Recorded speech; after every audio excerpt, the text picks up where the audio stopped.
Hello, everyone. This is the Cancer Conquering Community on Zoom. My name is Mark Kageyama, and I am a stage 4 prostate bone and lung cancer patient slash survivor. Been dealing with cancer since early 2020, late 2020, early 2021. And back in September of 2021, Katie Gaspari and I started the Cancer Conquering Community. At that time, it was on Clubhouse. Now we're on Zoom, and so happy to be here with these cancer warriors with great stories. And we have a special guest today named Mike Starks. And Mike has a great story. And so what I'd like to do, Mike sent me the greatest text that I've ever gotten. And do you mind if I read it, Mike? You got to unmute. You're muted. No, go There you ahead. go. Yeah. Okay. And this was back in late November. And he said, "Thank you, Mark, for your servant's heart. You literally saved my life." And that right there is the greatest text that I've ever gotten. And when I started my YouTube channel, I just wanted to help one person. And that took a couple weeks, and pretty soon, it was like every week, then it was like every several days, and now it's like every day, all day long. And so Mike reached out to me, a little backstory. Mike reached out to me on LinkedIn and said, what exactly did you do? I'd like to find out. And so I sent him information. And what blows me away, I sent out information to a lot of people.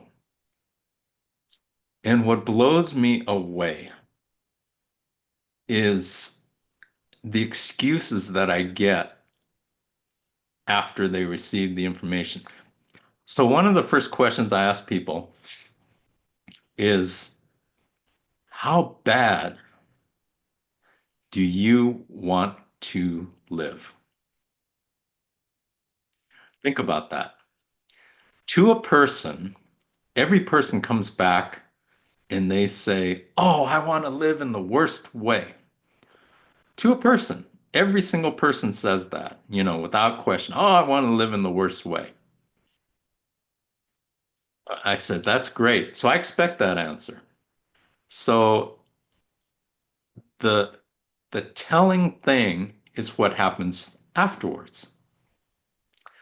So I sent out the information, I send out videos and information and things like that. And then the excuses start coming. "Wow, this is really hard."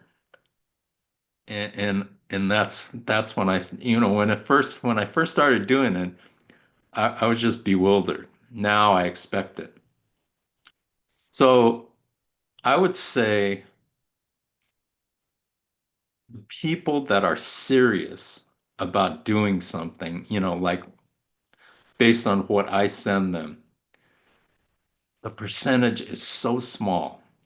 I actually think that the percentage is maybe 1 to 2% of people that are very serious about changing their life and saving their life. Which blows me away. You know, when a person gets cancer, the reason you got cancer is because of what you were doing lifestyle wise, whether it's diet, the air you breathe, uh, the water you drink, all of these things factor into getting cancer. And so I get all these excuses, "Oh, it's really hard." I said, "Life is hard. Aren't you serious about getting better? Oh yeah, but can I have and this is a common one. Can I have a cheat day? And I asked him, why do you want to cheat on your own life? It doesn't make sense, right? So anyway, going back to Mike, Mike says, and I knew Mike was serious because as soon as he got the information that day, he started going out and buying the things that he saw that I recommended. And so anyway, what I'm going to do is I'm going to quit talking and I'm going to bring Mike on and to have him share his story with you directly. So, Mike, please introduce yourself and tell us who you are, what you do, and go into your cancer journey, please. Oh, thank you, Mark, and thank you all for having me. It's an honor. And I was very sincere about the text that I sent Mark. I am 61. I have three grown daughters. Been with my wife for almost 30 years. Um, Happily married. Very healthy. I owned my last business was a weight loss food company that I'd owned for about 12 years. And that's owning that business is where I really learned that food and how you can change your habits can really change your health. And so, when I was diagnosed with stage 4 prostate cancer in November of 22, um, I was shocked because how could this happen to me? I'm a healthy guy.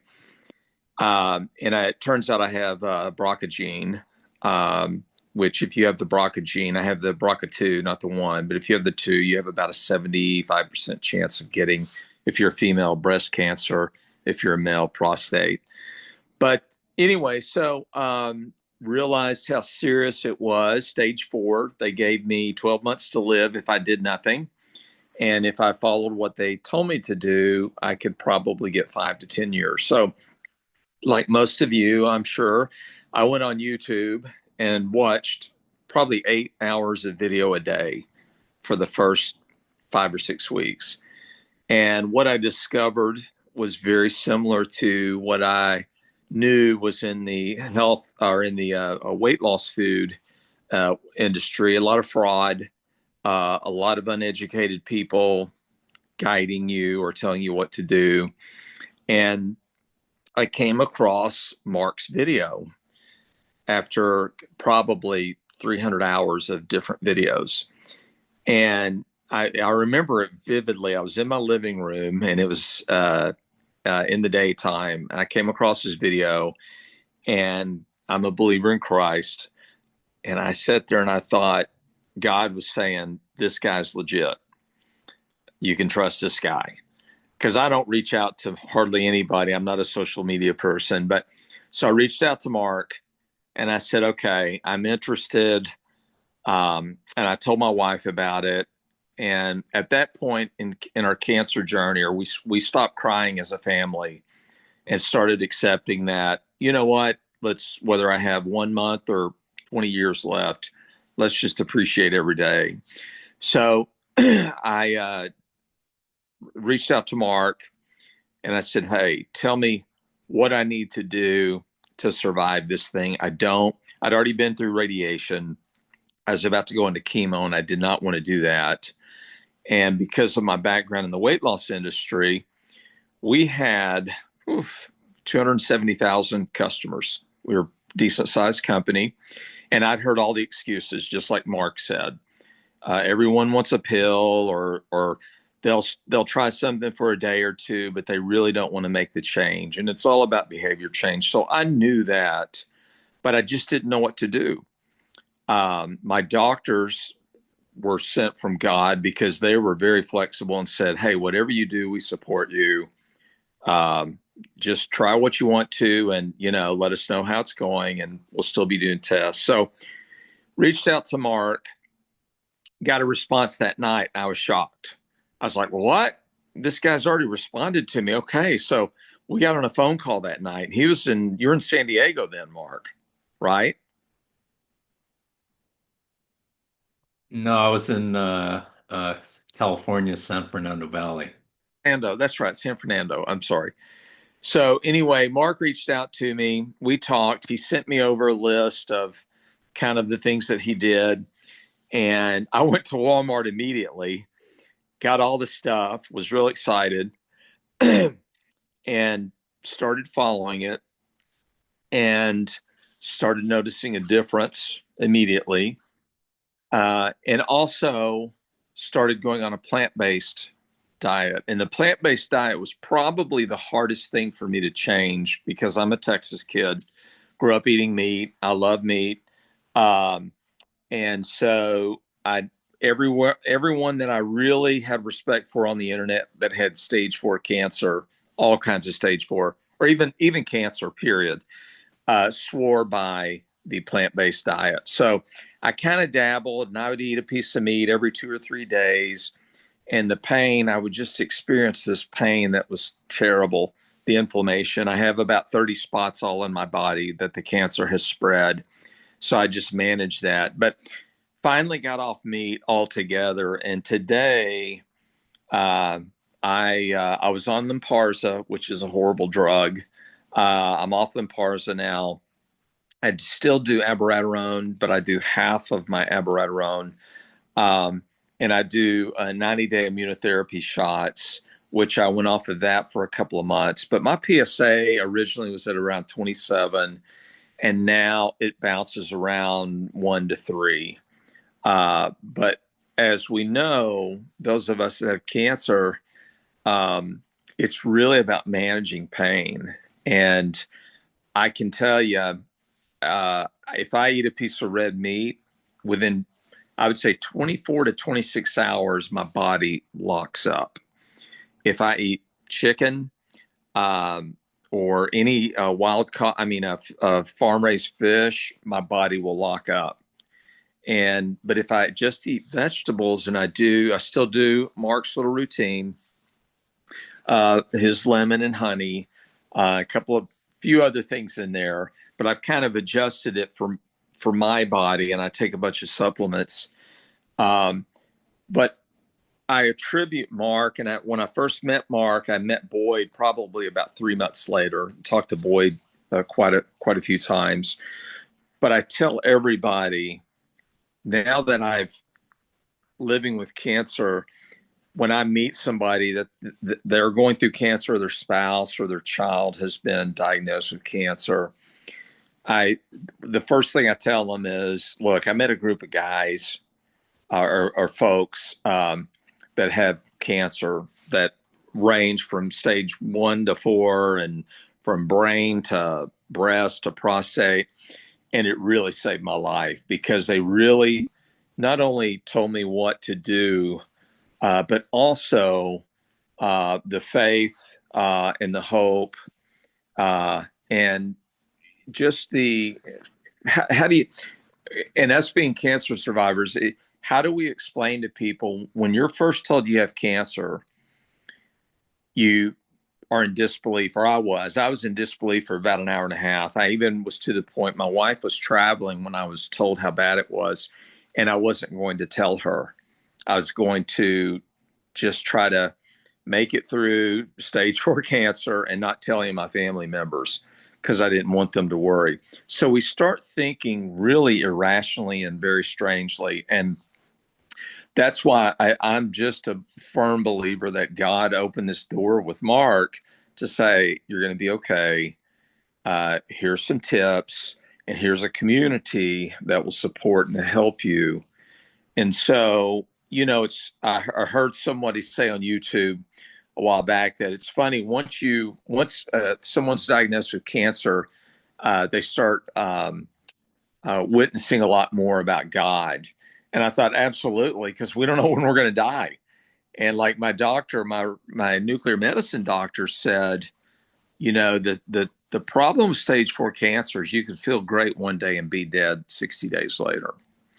So, and I know it sounds morbid, but as we being cancer survivors, we know that that's just the truth, and that's what we live with. And so I think overall, this journey for me has been, it's going to be okay. Um, follow these things to avoid the pain that you can experience with cancer and the emotional pain. And uh, my wife and I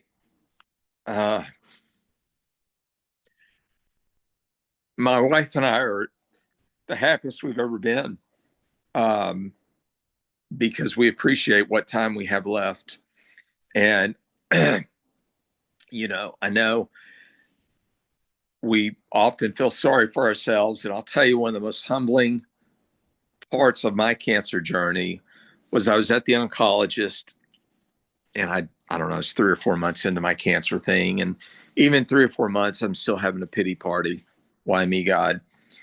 And a little child walked in that was about 9 or 10, and you could tell they weren't going to live. And I went home that day, and my wife and I cried, and you know, realized that I've had 60 years of life on this planet with a great family and friends and a God, and this child has had 8 or 9 years, and probably most of those years were not friendly. And so this group, and again, I go back and I tell people, if you get diagnosed, find a group of people that can relate to you and that can share with you their good, the bad, and the ugly that they've had to go through. And hopefully some of these things will help you, because when you get down and you feel like there's no hope, then it's when you turn to people like Mark and Boyd, that I had to, that helped me a lot. Um, so that's my story, Mark. And I mean, I walk every day. I eat a plant-based diet. I had sold my business in 23, early 23.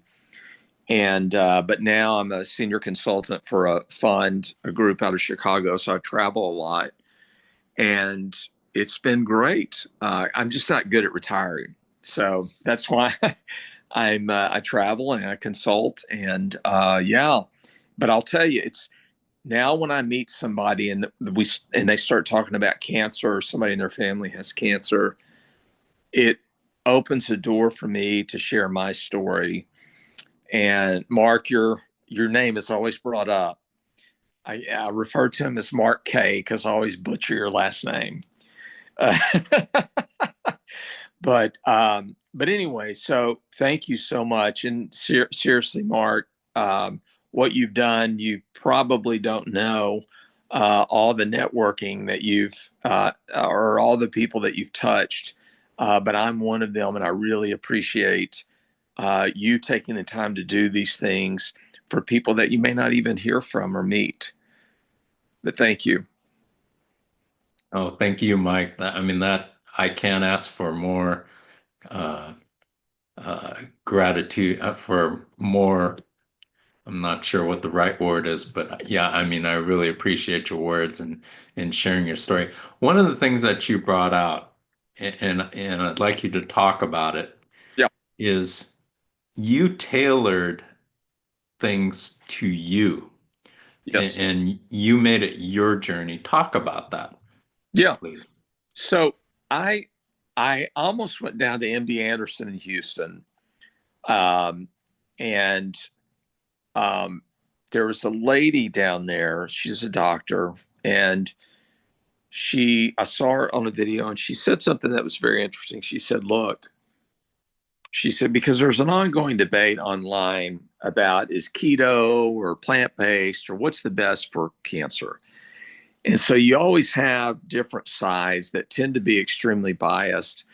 And she was the first person that said, look, some people respond better to keto, some people respond better to plant based. And so it's not a one size fits all. And so, yes, there are obvious things like you got to quit smoking or heavy drinking or whatever. But in terms of eating and different supplements, I think you have to kind of figure out what works for you. And that's what took me the longest, Mark, was determining, okay, can I even eat a little bit of meat? And you brought up a great point.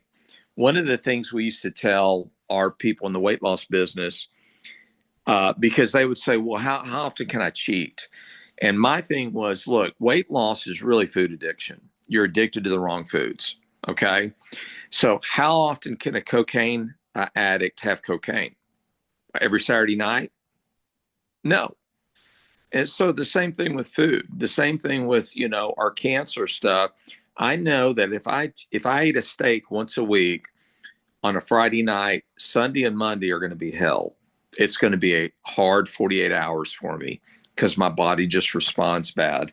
So it's figuring out, and I'll tell you, I feel blessed because if I had not been in the weight loss food business, I would not have understood what I'm talking to you about, or what I'm talking about when it comes to food. Because my nuclear medicine doctor, when I first was diagnosed, I said, "Well, what can I eat and what should I avoid?" And I have a lot of respect for this guy, but he said, "Mike, you can eat anything you want, have all the desserts or whatever." And I thought, no, this guy's wrong. I mean, I'm not a know-it-all, but sugar, I don't care whether you're the healthiest person in the world or you're on your deathbed, sugar's bad. And so, just knowing that, and knowing a few things about the weight loss industry and working with people all over the country and hearing all the excuses, like you said, Mark, knowing that if you just change a few habits, they'll become routine. But you've got to figure out, what works for you. And that's the thing that took me probably the longest, was realizing that I just can't eat meat anymore.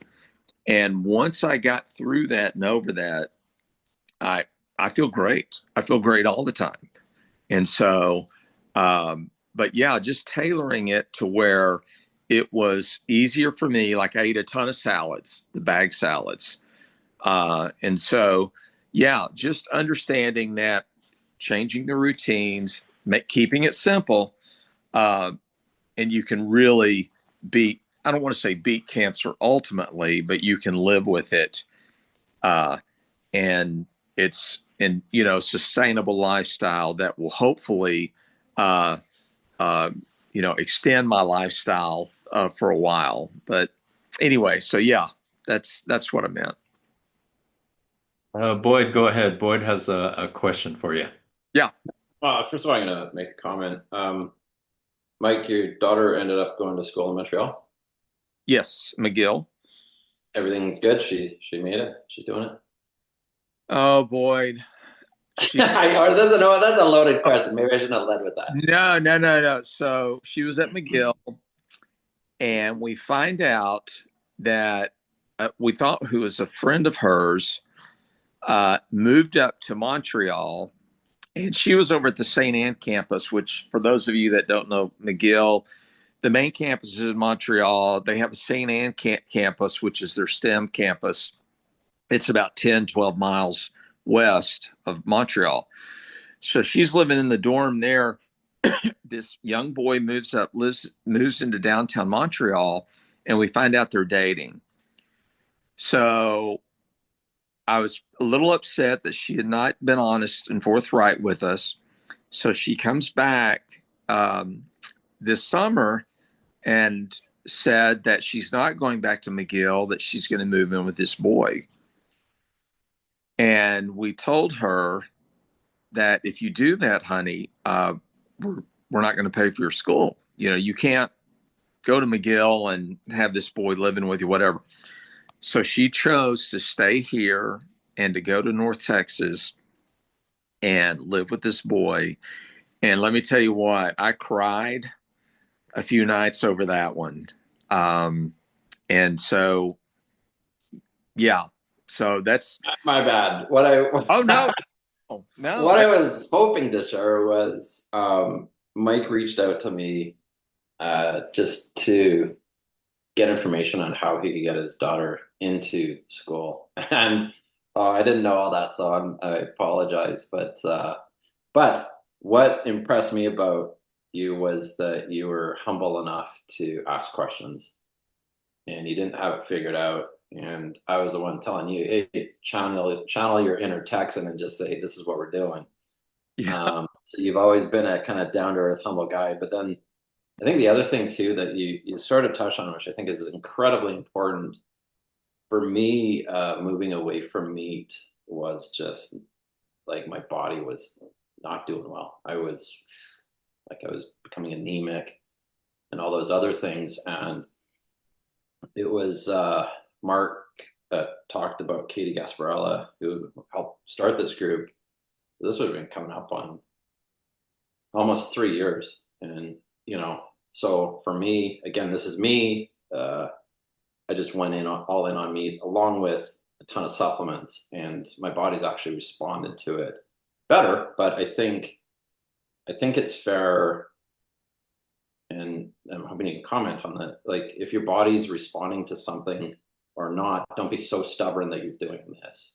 And the last point, I guess, most doctors have less than 8 hours of nutrition. They go to school for 13 years and they know nothing on nutrition. So Right. Yeah. I'll kick it back to you guys if you want. I totally agree, Boyd. And that's, that's the reason that I was really getting in and diving. I tell everyone I have an MD on YouTube because you do so much research there. But again, going back to my background in the weight loss business, I've been studying weight loss for 22 years and I know it very well. And so I knew that I don't think doctors have a conspiracy theory, but I do think, like you said, they're kind of taught this textbook idea of what cancer or how to handle that or weight loss, and that's where they go. But I will say this on the medicine, and this was one of the most disheartening points of my cancer journey. When I was told I needed to go and do chemo, it's called Dostoxel. They're wanting to do 6 cycles of Dostoxel. And I got the paperwork from my insurance company, and for 6 cycles, it was going to be about $200,000. So me being the research minded guy, I go in and I research it. Well, Dostoxel has been out for about 35 years. It's been around forever. And that little bag that they're charging $32,000 for, their cost on Dostoxel is less than $100, but they're charging $32,000. In Canada, when I was in Montreal, I contacted an oncologist up there, Boyd. The same drug that's $32,000 per cycle here in the U.S. in Canada is like $7,000 or $8,000 a cycle.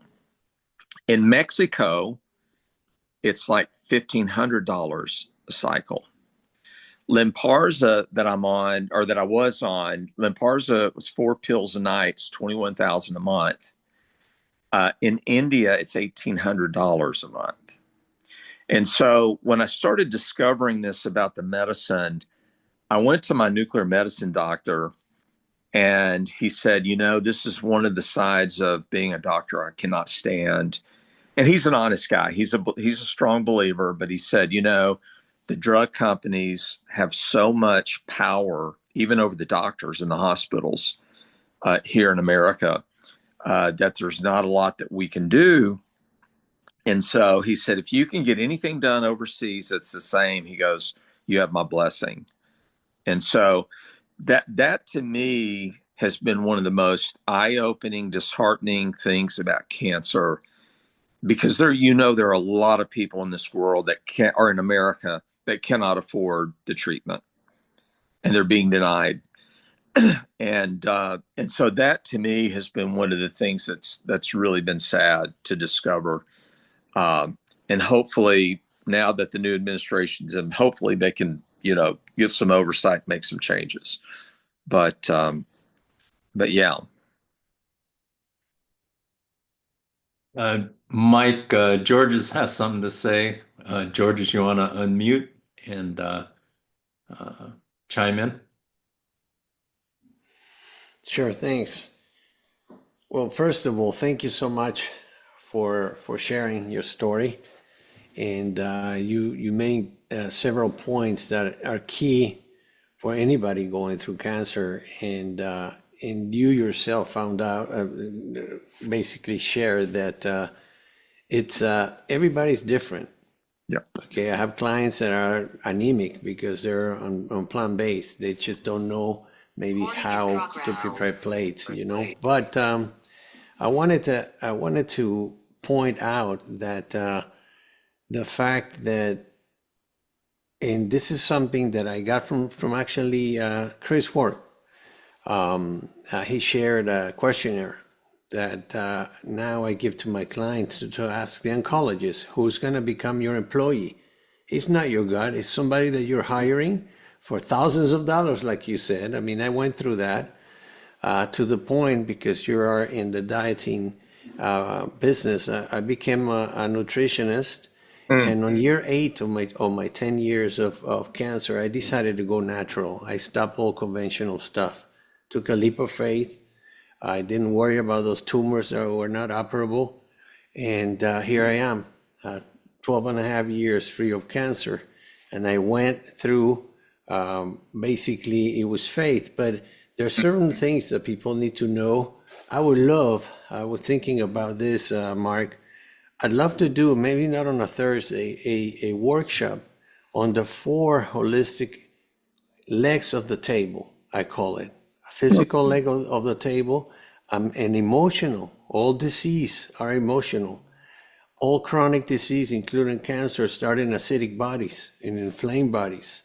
And how can we do that to reverse that? It's not really that hard, but somebody said it. You need to commit, no excuses, and put your faith into action. Okay, but I love what you said about, adjusting. Not everybody's the same. And the last thing I want to say, 2 things. I do not, and this is, I'm very animated about this. No, I don't have any problems here, but I do not believe the pharma industry wants to find a cure for cancer. Cancer comes from within, my friend. We have the cure. It's from the inside out. And this questionnaire that I got from Chris, it was just amazing. Hey, doctor, this stuff that you're gonna give me, can I meet somebody that has been 5 years in remission or 10 years?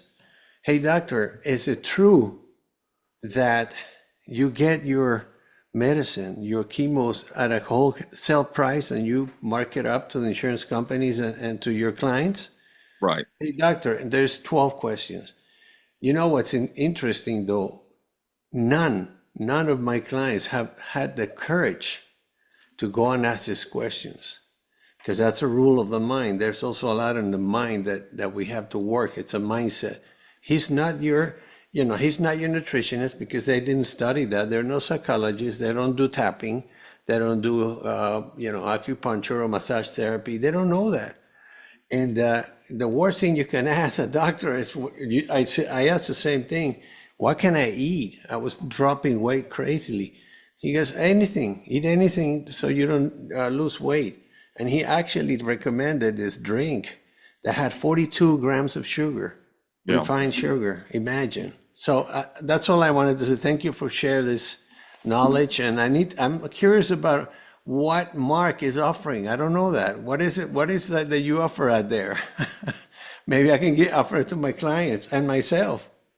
Well, thank you, George. I'll tell you what Mark did for me was when I heard Mark, and like you all, you've seen a lot of people online that after you listen to them for a few minutes, our BS filter is pretty sensitive. We're kind of like, oh, okay, this person's either trying to sell me something, or they're really, and Mark was the first guy that I felt like was sincere. He wasn't trying to sell anything. He was just sharing his story. And so I I asked Mark, for some tips, and he sent me a list of, it was a shot that he had done every day and all the different ingredients in it. And then there's a list that he sent me about sleep. And this is what I tell everybody: if you eat properly, you sleep, drink plenty of. I drink only spring water now. I can't even drink water out of my home faucet. But if I do those things, it takes care of about 98% of my issues, you know. Mm-hmm. And that's what Mark helped me understand with cancer, because I think, George, the difference is for weight loss, it's kind of a it's kind of a take it or leave it type attitude. Well, I'll try that, and if I don't see results in 3 or 4 days, I'm going to go try something else. But with cancer, especially stage 4, the clock's ticking, and Hmm. I'm going to try this, and I'll try it for 3 or 4 months, and if it doesn't work, then I'll try something else. But Mark's stuff started working for me almost immediately.